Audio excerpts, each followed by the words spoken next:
Ang 15 pangako ng mahal na Birheng Maria sa lahat ng mga Kristiyanong nagdarasal ng Santo Rosario.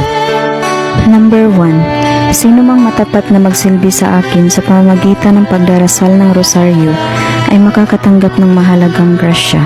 Number 2. Ipinangako ko ang aking tanging pagsanggalang at grasya sa lahat ng magdarasal ng Rosario.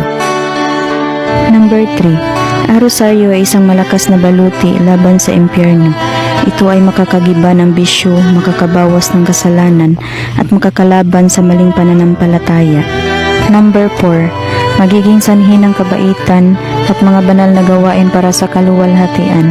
Ito ay makapagkakamit para sa kaluluwa ng masaganang awa ng Diyos. Ito ang makapaglalayo sa puso ng tao sa hangaring kamunduhan at kawalang halaga nito. Ang Rosario ay magtataas sa kanila sa pagnanais sa walang hanggang kaligayahan. Unaway magpakabanal ang mga tao sa pamamagitan ng Rosario. Number 5. Ang kaluluwa na naglalagak ng kanilang sarili sa akin sa pamamagitan ng Rosario ay hindi mapapahamak.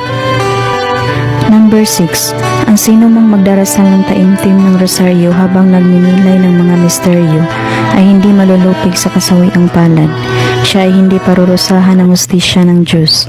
Hindi siya mamamatay sa kamatayang walang paghahanda. Kung siya ang nabubuhay ng matuwid, siya ay mananatili sa grasya at magiging karapat-dapat sa buhay na walang hanggan. Number 7. Sino mang may matapat na debosyon sa Rosario ay hindi mamamatay nang wala ang mga sakramento ng simbahan. Number 8. Ang mga matatapat sa pagdarasal ng Rosario ay magkakaroon sa buhay at sa kamatayan ng liwanag ng Diyos at sa kasaganahan ng grasya. Sa sandali ng kamatayan sila ay lalahok sa mga katangian ng mga banal sa paraiso. Number 9. Aking hahanguin sa purgatorio ang mga deboto ng Santo Rosario.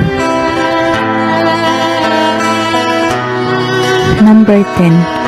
Ang matatapat na anak ng aking Rosario ay magkakamit ng mataas na kaluwalhatian sa langit. Number 11. Makakamtan niya ang anumang hingin niya sa akin sa pamamagitan ng Santo Rosario. Number 12. Lahat ng magpapalaganap ng debosyon ng banal na Santo Rosario ay tutulungan ko sa kanilang pangangailangan. Number 13. Ang lahat ng tagapagtaguyod ng Rosario ay magkakaroon ng tagapamagitan sa buong kalangitan. Number 14. Ang lahat ng magdarasal ng Santo Rosario ay ibibilang kong anak at kapatid ng bugtong kong anak na si Jesus. Number 15. Ang debosyon sa aking Rosario ay isang dakilang tanda ng kahalagahan at pagkakaligtas ng isang tao.